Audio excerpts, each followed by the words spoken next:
1881. A lonely rancher's life is forever changed when he acquires a mute girl in a livestock auction. Revealing a connection deeper than words could convey, a lone rancher acquired a girl, without voice or hearing, traded by her inebriated father. He later discerned she possessed an extraordinary perception. Texas, 1880. The waning warmth of the season baked the soil into the venerable timber of the trading post. Horses neighed, cattle lowed, and men haggled over prices, their breaths thick with spirits, their boots worn. The final livestock auction of autumn was nearing its end. Yet a small crowd lingered. Corral where a bay mare stood, quivering, her ribs stark beneath her hide, her flanks marred by dried gore. The rancher, a man of 35, adjusted his wide-brimmed hat against the sun's glare, maintaining his usual quiet demeanor. He was a man shaped by vast expanses and deep quiet, seldom venturing into town.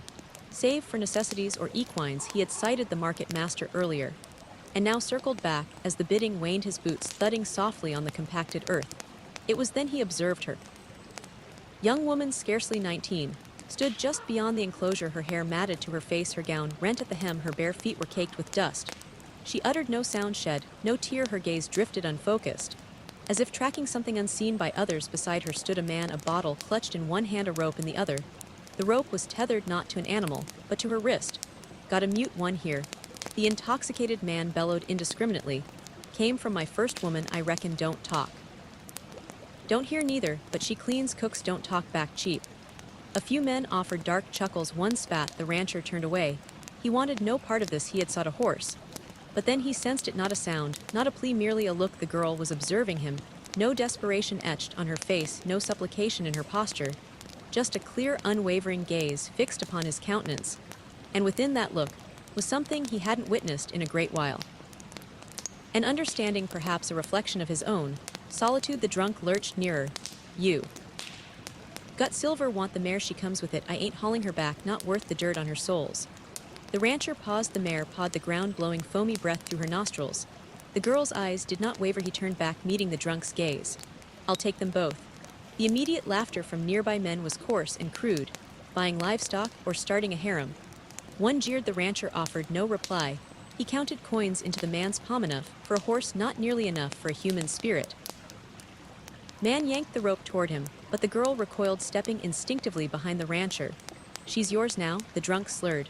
Don't say I didn't warn you, ain't worth the feed. The rancher untied the rope, tossing it back. He led the mare from the pen. The girl walked behind with soft, deliberate steps. She carried nothing but a thin shawl draped over her shoulders. When they reached his conveyance, she halted, waited, still silent. He opened the rear and gestured for her to ascend. She did, folding herself into a corner as one accustomed to invisibility. As he mounted the driver's seat, he felt the faintest brush against his coat. He glanced down, her fingers, small, calloused, had grazed his sleeve. Just once she didn't look at him. Then her gaze rested on the distant elevations.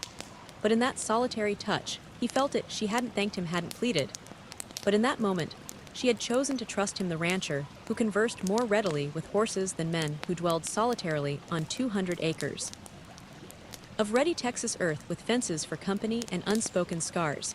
And now a girl who couldn't hear, a girl who might comprehend more than anyone had ever supposed. He flicked the reins, the wagon groaned forward, its wheels grinding over the hard-packed path, departing the settlement behind him. The girl sat huddled beneath a blanket, her face turned to the breeze. She never glanced back, neither did he. The wagon traversed through twilight and dust, winding between low swells and scattered mesquite, until the pastures broadened and the sky unfurled into Texas's vast emptiness. The rancher's homestead was unpretentious. A main dwelling with a sloping roof, a few auxiliary structures, and a long expanse of grassland where cattle grazed under the open heavens, yet it was tranquil, well kept. And for a man like him, it had always sufficed until now. He assisted the girl from the wagon, uncertain if she would bolt or freeze. But she alighted gracefully, her eyes swept the landscape, not in fear, but with an observant watchfulness, as if cataloging every detail without seeking permission. Inside the kitchen, the rancher stoked the flames and indicated the kettle. She nodded and approached it without hesitation, locating the tin cups and ladle like someone who had always belonged near fire and sustenance. Still, she had not produced a single sound after the evening meal. He offered her a piece of chalk from the cupboard and tapped the wooden doorframe beside the table. Name. He articulated slowly. She regarded him for an extended moment, then stooped beside the frame With meticulous fingers, she inscribed a single name in soft, slanted script. Emiline, he read it once then again. Emiline, he reiterated aloud, as if testing its taste on the air. She offered no smile. But she turned and walked into the darkened barn.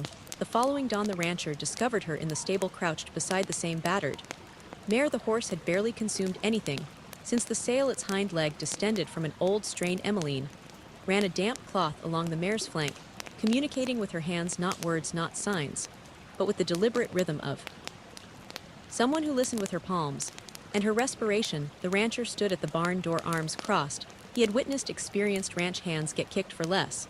But the mare remained still, quivering, only slightly, permitting the girl to bandage its leg with calm patience. Perhaps she couldn't hear, but she certainly understood that day. The rancher assigned her duties, simple tasks: scrub the floorboards, heat water, tidy the tack room. She executed them, without complaint, without inquiry, without a single sound. Each night, he left chalk for her, and she would scribe notes in the margins of their existence. Bacon, low dog, limping, wind smells like dust. They never conversed verbally, but the quiet no longer felt desolate until the tempest arrived. It commenced like most Texas storms, gradual and deceptive. A hot breeze stirred around sunset, rustling through the long grass like a premonitory breath. The rancher glanced at the sky, observing a line of clouds gathering in the distance. But he thought little of it. He was in the cattle shed. When she appeared, Emiline, barefoot, her hair disheveled, her breath quick, but silent. She grasped his sleeve and tugged firmly. What he asked startled. She pointed upward, her hands trembling, her eyes conveying what her mouth could not.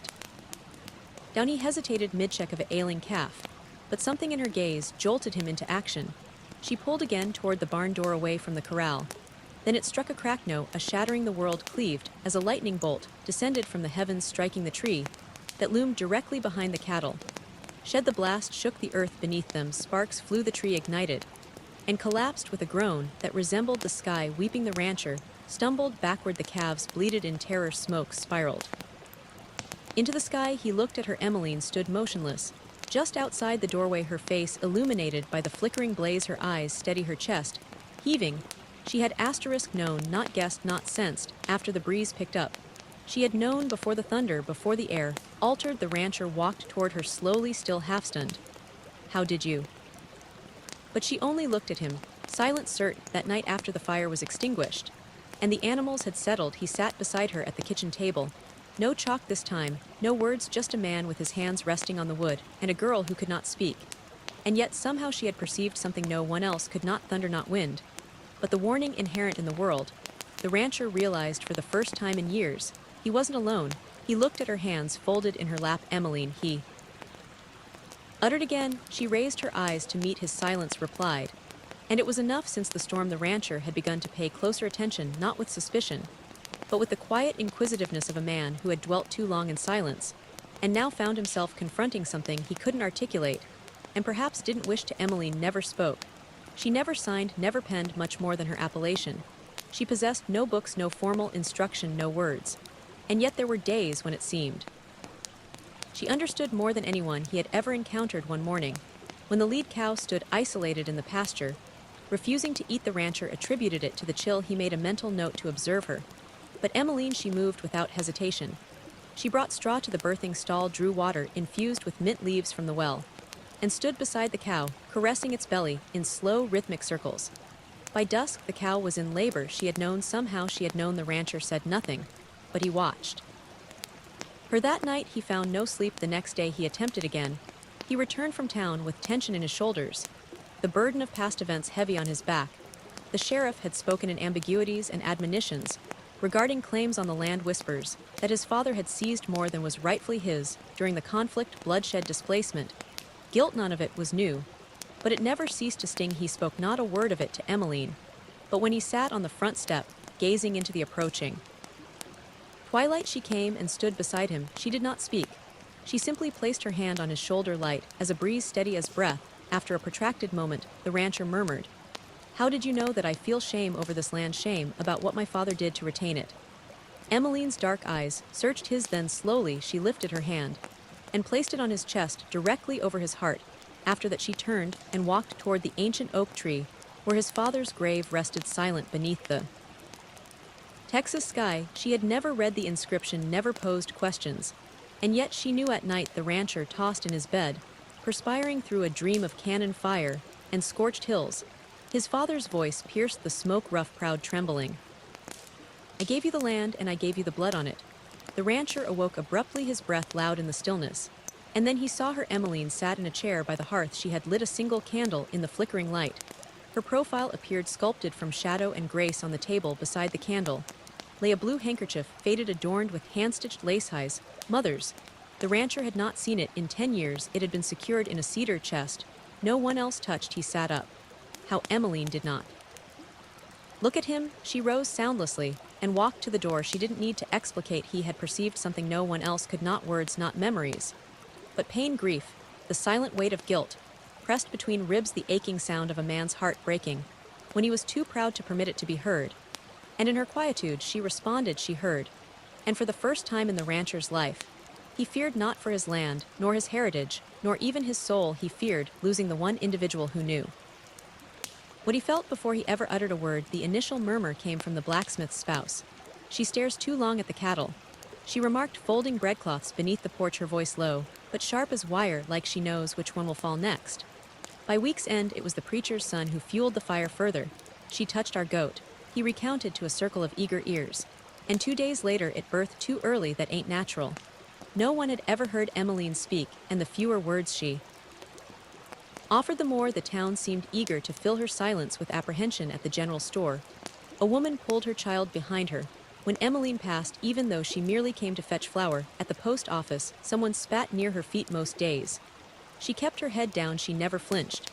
But the rancher observed the way her fingers curled tighter around the basket in her arms, and how her footsteps became quieter, as if attempting to vanish from ground that refused to forget. He did not discuss it with her, and she never inquired why the world could not countenance quiet kindness.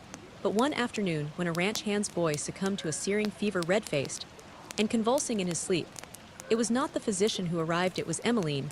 She moved softly into the barn, where the child lay. She did not seek permission. She merely knelt beside the cot, placed a hand on the boy's chest, then his forehead, and closed her eyes. When she reopened them, she walked outside, gathered 3 types of herbs from the ranchers, drying lavender, feverfew, and rabbit tobacco, returned with a hot compress. The boy drank the steeped leaves in silence. By sunrise, he was sitting up, hungry again. His mother wept, clasping Emiline's hand with trembling gratitude. But the next day she could be overheard whispering at the well. She did not ask what the boy's symptoms were. How did she know? How did she know? The fear was no longer subdued. 3 days later they arrived with torches not lit, but carried like promises. 8 men and women, their boots raising dust, stood at the gate of the rancher's homestead. The eldest among them, Mr. Withers, a man whose own daughter had not spoken to him in years, stepped forward. "We want her gone," he declared. "That girl hears things she ought not." The rancher stood in the barn's doorway, arms folded across his chest. He had not shaved in days, and his face was as hard as the timber framing behind him. "She's mute," he stated. "That ain't the same as deaf," Withers retorted. "She sees what's coming before the sky even shifts. She talks to animals like they talk back. A steer of mine dropped dead last week, and she was the only one who touched it. You think she cursed it? I think she's cursed, period." A murmur rippled through the throng. Inside the house, Emiline stood behind the curtain. She had perceived the gravel shifting beneath their boots. She had seen their faces contorted, not with hatred, but with something worse. Certainty. She moved to open the door, but the rancher raised a hand. He stepped forward, his boots sinking slightly in the thawing mud, and faced them squarely. "She saved a child's life. Maybe she's the one who gave him the fever in the first place." A woman spat. The rancher didn't raise his voice. "He didn't have to. She is the only person I know who listens," he asserted, not with ears, with her hands, with her breath, with her whole damn soul. The crowd quieted. "I have lived 35 years. He continued, his voice low but unwavering, "and I can count on one hand the number of people who truly heard me, not just my words, but my silences, my regrets, my grief." And she did without saying a single thing. He turned slightly, his eyes sweeping over them. "You want to run someone off for being different, for seeing the world you're too afraid to face? Fine. But you'll have to go through me." Withers opened his mouth, then closed it. No one moved. Then slowly, the crowd dispersed, torches, unused boots heavy. That night the ranch was silent save for the wind inside. Emiline placed a pot of warm cider on the fire, then moved beside the rancher at the table. She did not sign, did not write, did not even look at him. But after a moment, She reached out, rested her fingers on his hand. It was not gratitude. It was recognition. He turned his palm upward, curled his fingers gently around hers. And together in the stillness, they listened to the crackle of the wood, the hush of the night, and the bond growing between two souls that never needed words to speak. The inaugural snowfall of December arrived quietly and slowly, as if someone were laying a blanket over all that had burned or fractured. Emiline stood by the log kitchen window, her fingers threading a needle through remnants of old cloth, leather patches, wool cuffs, the lining from an old coat the rancher no longer wore. She was crafting a cloak not for herself, but for him. She did not need to hear the wind to know the cold was approaching. The rancher observed her from the barn door. She moved with purpose, every action deliberate. She had no words. But in the weeks since the townsfolk had turned away, and he had chosen to keep her there, his world had rediscovered its rhythm. She brewed coffee each morning before the sky lightened. She lined the chicken coop with pine needles. She brushed the horses in slow circular motions and trained the yearlings using gestures no cowboy had ever conceived. He had never witnessed animals respond in such a manner to anyone. She would stand motionless just long enough for a skittish foal to inch closer. Then she'd raise a single hand slowly and openly and wait. And somehow always they heeded. The silence surrounding the ranch no longer felt like loneliness. It felt like listening. One late afternoon, the rancher rode out toward the ridge, inspecting the fences before the storm they both knew was coming. The light had just begun to fade when his horse startled. A loose rock perhaps, or a scent on the wind, and reared. He was thrown hard, landing shoulder first on the frozen earth. The breath was expelled from his chest. For a moment he could feel nothing but the throbbing pain where his arm struck a protruding root. He stumbled to his feet, bleeding from the elbow. The sky was darkening rapidly. He wrapped a cloth around the wound and attempted to walk, but each step sent sharp pain through his ribs. When he staggered into the yard, the last light had vanished. Emiline burst from the cabin. Before he could knock, she had felt it, or perhaps she had simply known, one of those peculiar, uncanny instincts of hers that no one could explicate. She helped him inside, seated him by the hearth, and peeled the cloth from his wound with gentle fingers, her brow furrowed. As she worked, she fetched water, cleansed the gash, and applied a poultice of yarrow and pine sap against it. He watched her. "You always..." "No," he whispered. She met his eyes, then without warning, she lifted his hand to her face, then pressed her lips soft, warm, against the edge of the wound. The rancher stilled, the fire crackled, and the room seemed to hold its breath. Emiline did not speak. She did not smile, but something passed between them, like a door opening in the quiet later, as the storm rolled in, and snow dusted the window panes. The rancher sat across from her. At the table he had taken a piece of paper from his desk drawer and written slowly, meticulously, each letter shaped with meaning that could not be uttered aloud. He turned it to face her.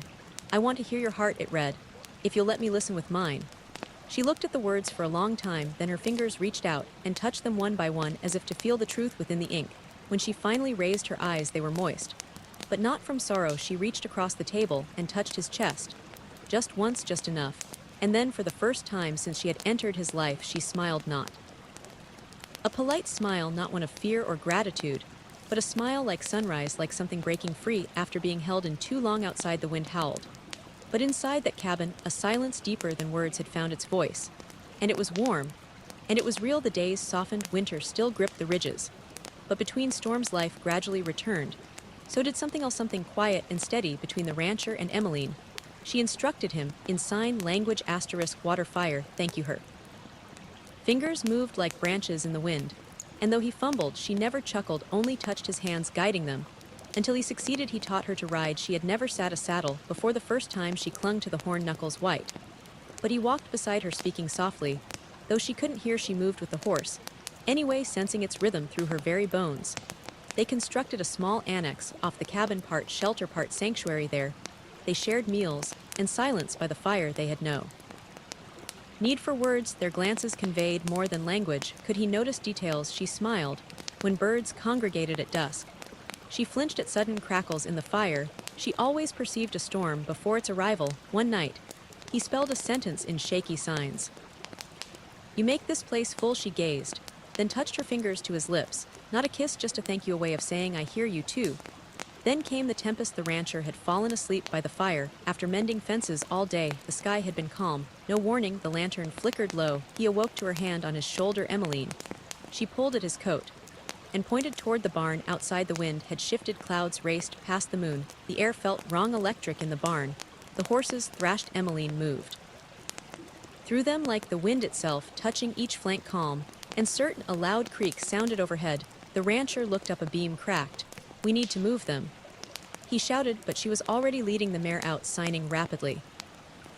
"Roof will fall now together." They moved the horses to the shelter near the house. Rain pounded the roof like fists just as the last animal cleared the doorway. The north beam gave way, the roof crashed. Where they had just stood, the rancher turned. Emiline stood watching the barn collapse, her hair soaked, her chest rising. He looked at her, truly looked.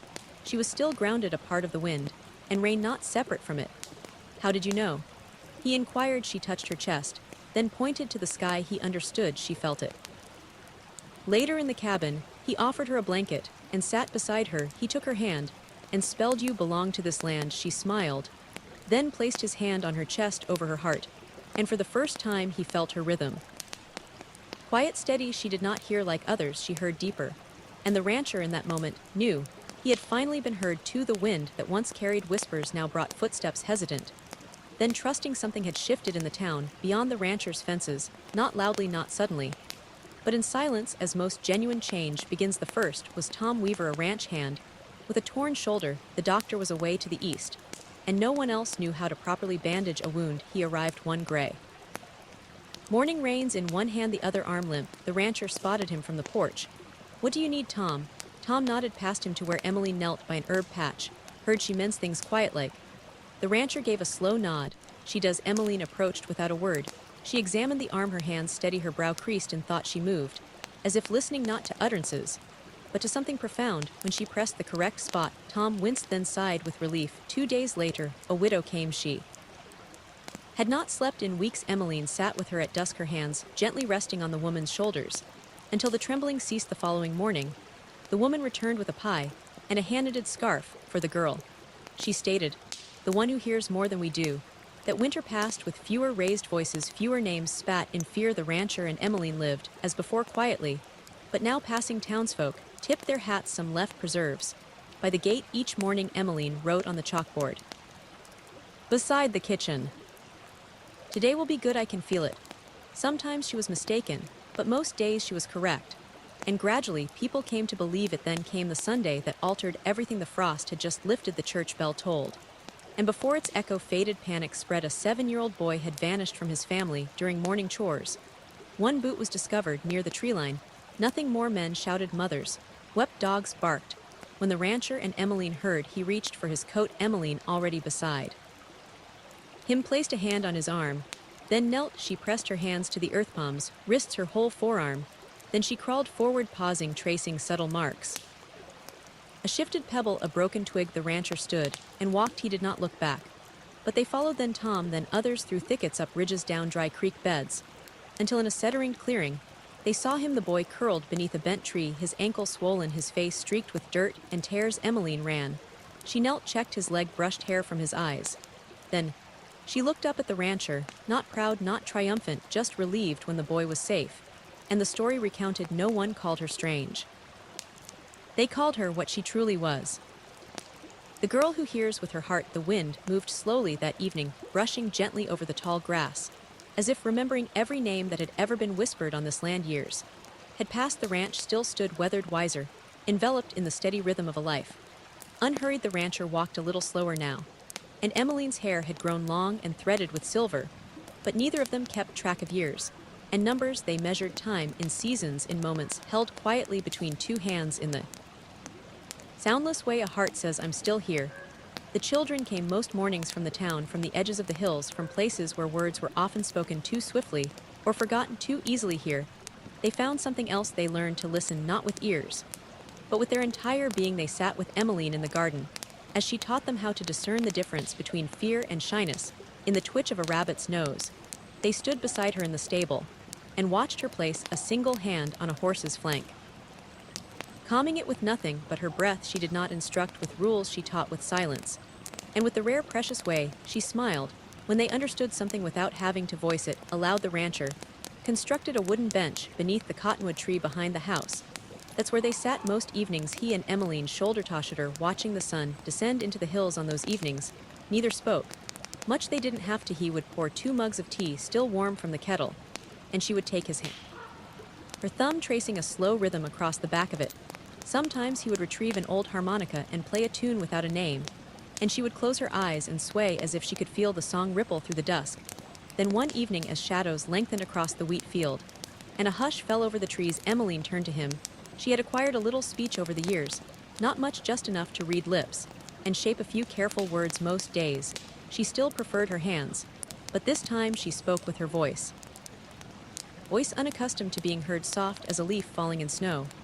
"I do not need sound," she whispered. "Only you." The rancher blinked for a long moment. He said nothing, then he nodded gently, his throat constricted as he answered.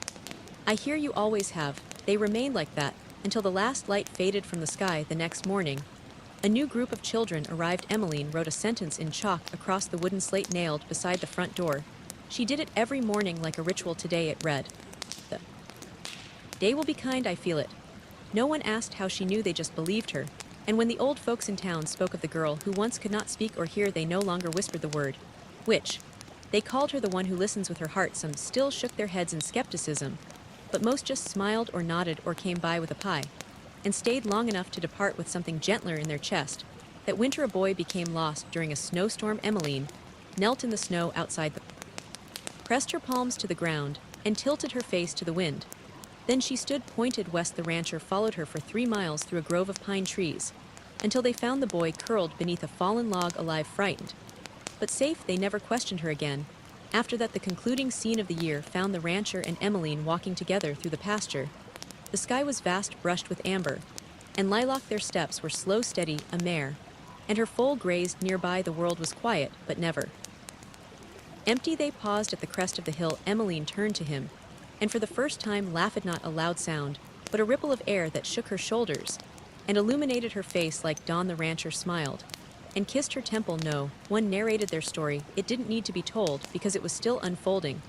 And sometimes the truest love is not the one proclaimed from rooftops, but the kind that walks beside you in silence every day and never asks to be anything more than authentic. If your heart has ever paused for a gaze that understood without words, if you believe that love does not require a voice to be heard, only a soul brave enough to feel, then the story of the rancher and Emiline was meant for you, out on the tranquil plains of the American West, where wind and silence articulate in the same language. A solitary rancher and a girl, the world deemed deaf, discovered a language deeper than sound, a language of hands, of glances, of hearts that knew how to listen. Thank you for accompanying us on this journey. If narratives of love that endure through prejudice, pain, and unspoken grace resonate with you, subscribe to the Wild West Love Stories channel. Here, love is not merely recounted, it's remembered, it's reclaimed, and it echoes long after the last word fades. We'll meet again in the next tale. Until then, may your quiet moments be abundant, and may someone always perceive the heart you carry. What do you think about their unique bond? Share your thoughts in the comments below, and subscribe for more heartfelt stories.